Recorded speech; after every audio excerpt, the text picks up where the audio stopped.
second. Let me try something. 1, 2, 3. Oh, now we got sound. Okay. So Bill, I will edit out the first part of this, which is Okay. a hassle for me because I like to do it right the first time. The podcast takes a lot of time. So we're behind the scenes. We're getting ready for the podcast. Sound looks okay here. Unfortunately, I'm going to have to turn down this and then turn up this. I hate doing that. 1, 2, 3, 4, 5. Okay, my sound is up high now. Talk a second, Bill.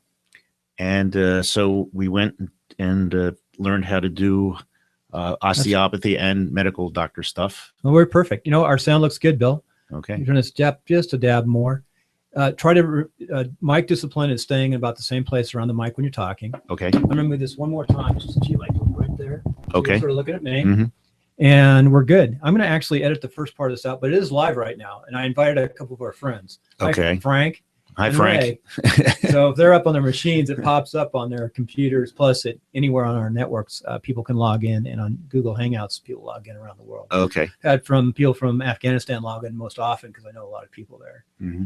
So anyway, welcome to Timeline Success. I'm going to go ahead and start the podcast. So we are live now. We're talking about Frank Ostrago. That's a good friend of Bill. So, okay, 1, 2, 3. Bill, welcome to Timelines of Success. Glad to be here. Well, let's get right into this. First of all, tell us about yourself and what you're doing today, what your business is. Well, I'm a medical doctor, and I've spent 30 years doing regular traditional medicine. And in the last 10 years, I've drifted into more of a wellness type practice. So we do a lot of hormone replacement. We do weight programs. We do a lot of intravenous therapies. I've also done medical acupuncture for 25 years. So a little bit outside of the box. That's really good. It's very, very good. So how did you end up here in Reno, Nevada, and how long have you been here? I've been here about a year and a half. I was looking for a change, and I was involved with some folks who were actually running wellness clinics in Las Vegas. And originally that was my intention, was to go to Las Vegas, but things didn't quite work out there. They had an opportunity here in Reno, and so here I am. Oh, very good. So you came from Pennsylvania area? Came in from Northeast Pennsylvania. Northeast Pennsylvania. Yes. I know that's flyover territory for me in helicopters in the old days. So it's flyover territory for most people. And it's really cold up there. So you made a good move, and it's so beautiful here.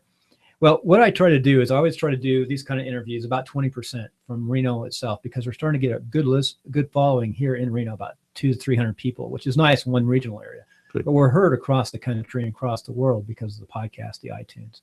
So it's a great media. So tell us more about why you do what you do. And if I want to do what you want to do, what do I need to do? How's that for a bunch of dudes? If you want to do what I do, why do I do what I want to do? This could be a comedy today. Yeah, it could. I became rather disenchanted with the traditional medical model of, you're sick, you come in, I'm going to try and figure out what's the matter with you, give you some pills, and maybe send you to a specialist and tell you there isn't a whole lot we can do for you. And maybe we can cut something out, and maybe we can't. But that really wasn't quite satisfying. And I always knew that there had to be some other answers. And we see a lot of people, especially in Northeast Pennsylvania, because it's a mostly older population. It is the second oldest county in the country on average from where I was. The only older county than Luzerne County on average is Dade, Broward, and South Florida, Miami Beach. For counties? For counties. Really? Mm-hmm. Second oldest county. When was it Luzerne County? No, I meant as population. Oh, average age. So, man, because I studied history a lot. I know Boston is the no. Population age. I got you.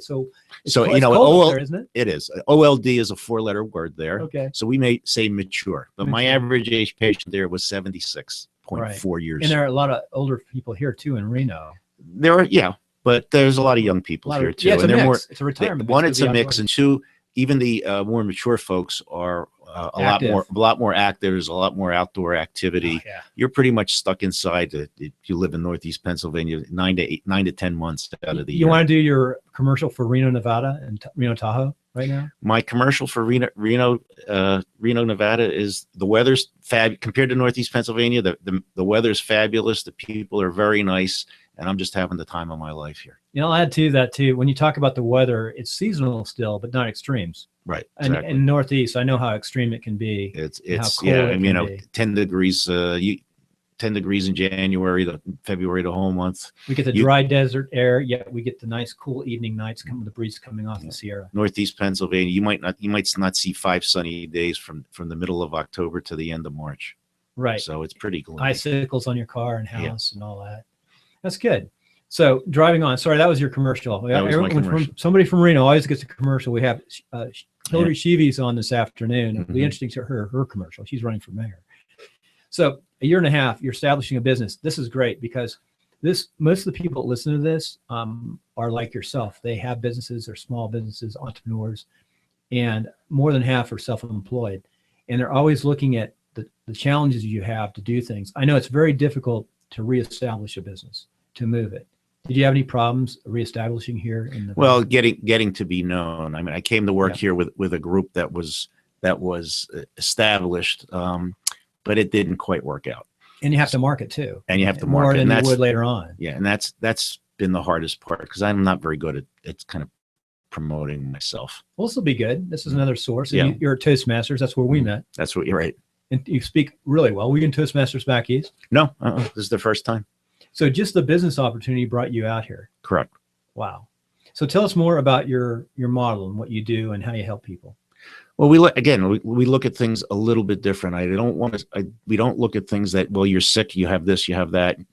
The idea that we have is what can we improve? So what we look at a model for someone like you, Bill, would be we try to improve your systems back where they were at your peak athletic year, which is about age 27.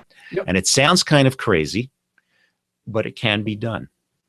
Oh, I just got to break in for a second because I'm a hobbyist in your field of staying in shape and looking at quality of life. My son is in CrossFit, but I've had a flight physical for about 35 years of my life, from being a third year at West Point until I got out of the military in 2000. Actually, 2010 was my last flight physical. I still did some other work. That's 30 some odd years of flight physicals. So I get to watch my weight, monitor, look at all of my PT tests each year. And my body changed at 27 and 32. I was actually in great shape at 32, but I went to flight school at 27. Right. I actually think I got back into better shape by the time I was 32. So anyway, tell us what happens. Well, what we try to do is we try to get your internal systems back to where they were, and we do that in a variety of ways. We clean up your diet. Diet's really important. We try to balance all of your hormones and all of your internal organs to make sure that they're operating optimally as opposed to normal. For example, we'll measure 7 different hormones in a lab study as part of what we do, and we're not looking for the normals as per se that you would get on a lab test. So, say vitamin D level would be 30 to 100. That's what the lab will tell you is normal. And how is that arrived? And it's arrived at by the NIH, who did these kinds of things, took 3,000 of their volunteers, drew blood levels on them randomly, and took 95% to standard deviations throughout the top 2.5%, bottom 2.5%. Everything else was normal. Well, we know that men in their peak athletic year is age 27. So if we can study what your blood levels and your chemistry levels and your organ levels are functioning at that age, and try and bring us back to them, you may live maybe 10 minutes longer than you would have otherwise, but you'll live a lot better. Yeah, and you'll feel a lot better. So you don't think you live longer by? The cholesterol can kill you in your heart attacks. Yeah, smoking. But cholesterol that's really not. That's only a very small piece of the puzzle. That's not really the issue with heart disease. It is to a certain extent, but go ahead. It is to a certain extent, but it's not the be all and the end all. And all of your internal organ hormones actually all come from cholesterol, or a good many of them. And if you lower your cholesterol down to about 150 to 160, you're going to get a disruption in all sorts of systems. Cholesterol is the precursor for aldosterone, which is your hormone that is made in the kidney that regulates your blood pressure. It will disrupt your cortisol, which is your stress hormone, which is how we handle stresses. It will disrupt all of the sex hormones, include for men testosterone, for women estrogen and testosterone. So you get your cholesterol down. You know, we're it's drilled into our head. You know, we take all these pills to lower our cholesterol. You want it to be down to nothing. Well, that's really the wrong way to go. So, the cholesterol. That's okay. Cholesterol. You know, we're in an office, so that's Yeah. okay. Okay. We're in a working environment. In fact, you have a client here in about 10 minutes, so I'm going to keep you on track. This is really good. You know, Bill, no matter what, I'm going to have you back on a special. We'll do another location, and we'll go into deep detail. I do have to ask a couple specific questions.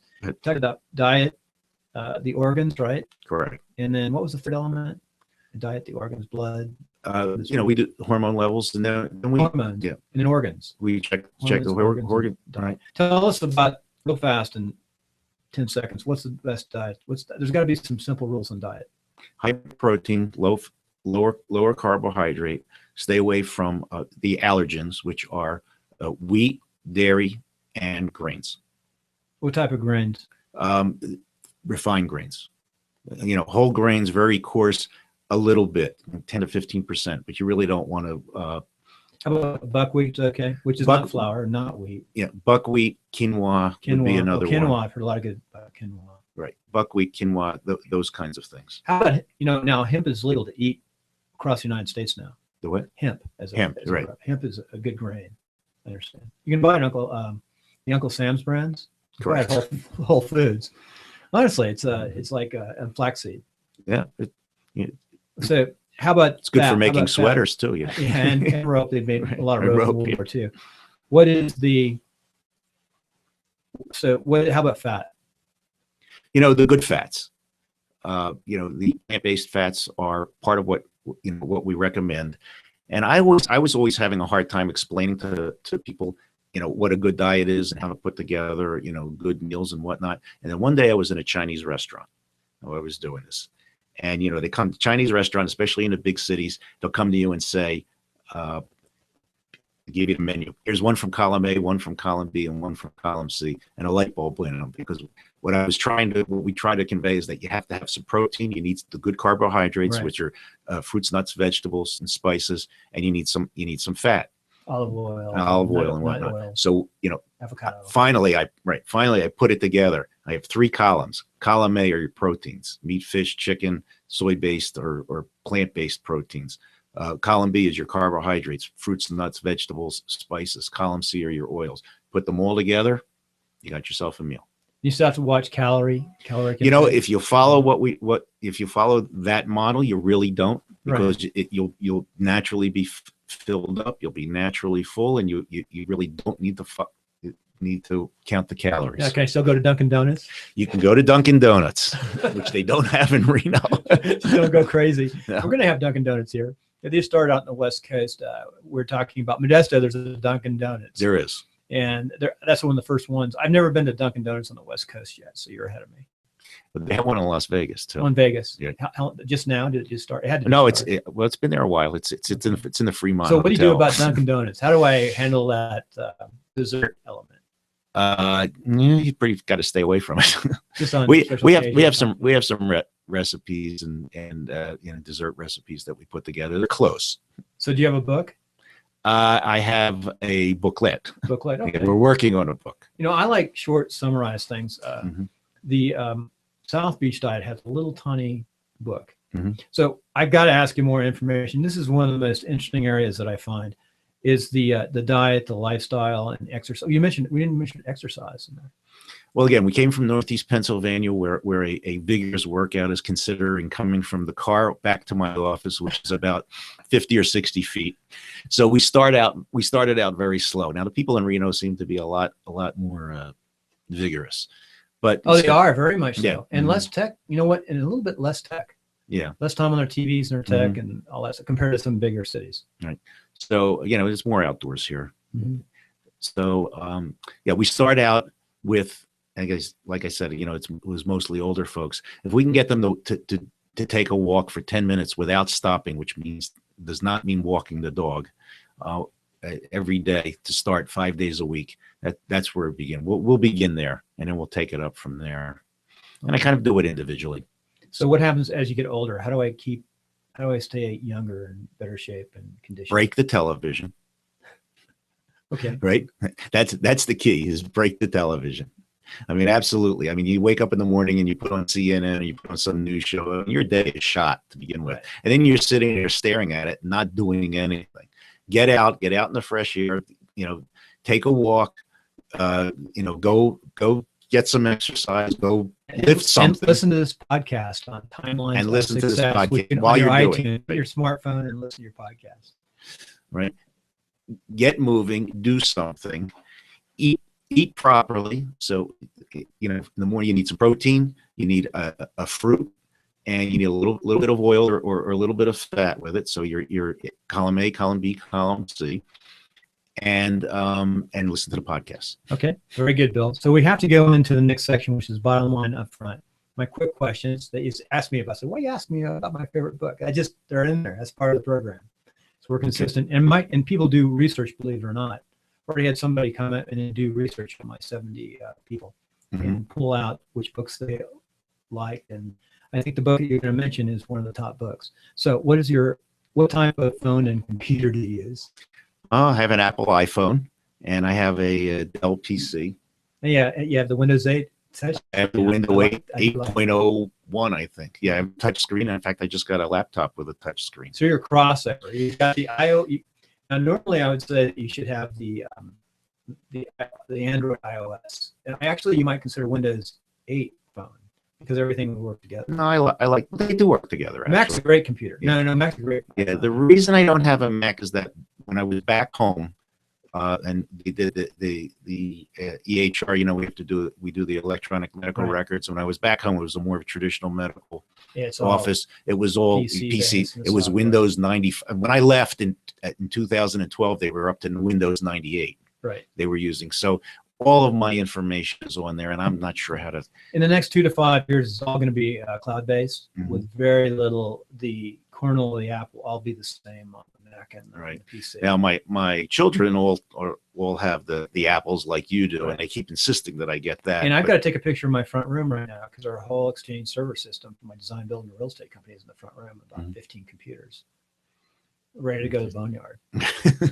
So anyway, that's very good. So what are your favorite technologies? I have an iPad. I just, I'm on that all the time. Can you apply that to your business and your health of people? Well, education is changing. You got to keep the brain sharp too in all this. Well, when I went to medical school, we had to buy Harrison's textbook of internal medicine. There were 2 volumes. It probably weighed about 15 pounds. And now you can put the whole thing on your iPad or your iPhone or even the Android, and the medical students today have it all in their pocket. You can have it read. You can have there's reading feature that reach it to you at night. Stay back and just listen to it and read. Exactly. That's on the learning. How about as you age and grow older to keep your mind sharp? Is there any study done on this kind of technology? Turn off the TV is good. Break the TV. Keep your mind active. You can still watch football, though, can't you? You can watch football, but you have to go to the gym. You have to be on the treadmill while you're watching football. Yeah. And do something that will keep your mind sharp. So I grew up in a household where my parents ran a knitting shop. So they had 75, 85, 90-year-old, mostly ladies. And they're sitting there making sweaters and scarves and all the latest fashions. I know some manly guys around here who quilt. Yeah, they're manly, like from the military, and they're skiers and outdoorsmen, and they quilt. So something like that. Any type of activity where you have to think. How about being around people? Is it good or bad? Isolated people live longer who are around people or don't? I probably. To be around people is probably a better thing. Yeah, in groups. And you're in a group, so you're out there and out and about all the time. That's very good. So here's the last 2 questions: what quote best motivates you? This could be the start of something big. It's actually a song that was written by Steve Allen in the 1950s. And you like technology. There's a fabulous YouTube video of him from 1958, and it's really like a song of renewal. Right. You never know hope when that magic is going to happen. Yeah. Earl Nightingale used to say, luck is where opportunity meets preparedness. Correct. So it might just show up on your door, but you have to be prepared to take care of it. You have to have your health, right? In most cases. Right. So what is your favorite author and book? I always like Stephen Covey, 7 Habits of Highly Effective People. It's really a simple, it's an outline. It's really common sense that no one ever put down before he wrote it. And it's really an outline of how to organize your life and to achieve your goals.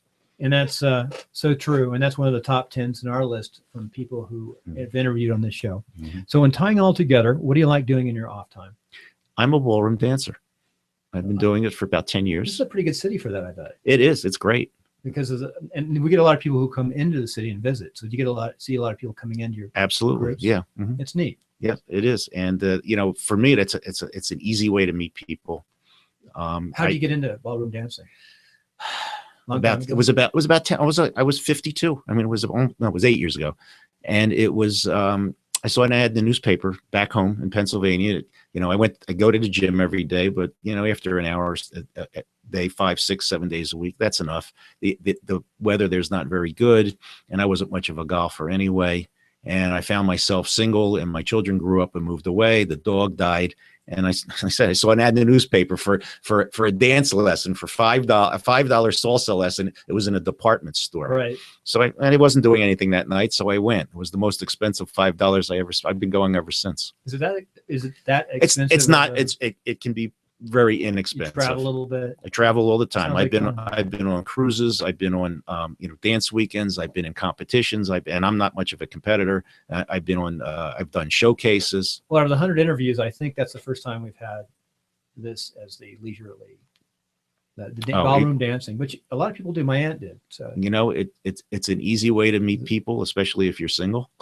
And you're definitely a baby boomer right there. Definitely. Not going. So in closing, what is the most important takeaway from this interview that you would pass on to the listener? And I'm going to do 2 parts on this. The most important way, broad-based to the listener, but also someone who wants to follow in your footsteps and get into the same in business and work, which is helping people is a great thing to do, especially around health. I'll take the second part first. To get into this type of business, you need to have an open mind, because the traditional medical model actually frowns on what we do, that what we're doing isn't quote unquote legitimate, until we point out that our people are doing well. The people that we see are well, they're healthy, they're not taking nearly as many medications, they're not feeling sick all the time, and they actually have a hope and a positive outlook. The takeaway is that for me, what I do when what I like to do is when, let's say you have some issue and you've been to your doctor, they've sent you to your specialist. I did this back in Pennsylvania, and there it was to go to New York or Philadelphia, and they send you back and say, there's nothing we can do for you. So that's when the folks come to me, and that's what I like to do, because sometimes I can figure out the help. Very good. So that's good. And that sort of fits both sides. Yeah. How to get that's a good answer. So how can we reach you, Bill? Well, we're at 1625 East Prater Way, Suite 103, Sparks. Our phone is 775-359-1222. Email is DrBill at rejuvenatereno.com, and also rejuvenescencemed at yahoo.com. Very good. And for those people who don't know where Sparks is the ignition that lights up Reno. How's that? Correct. It's a little town, sort of to the east. Not a little town, actually. It's it's pretty big. You go north on 80, make a right, get off at Sparks Boulevard. It just all meshes together with Reno. It's all one. So you got to go. So they're knocking on the door.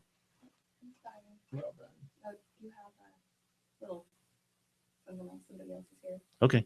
Okay, we're all done. Thanks, Bill. Okay. I appreciate your time. This is good. See, we're live. This is one of the first in the middle of working session. So thank you. Okay. Take care. All right. Did that mess it up there at the end? No.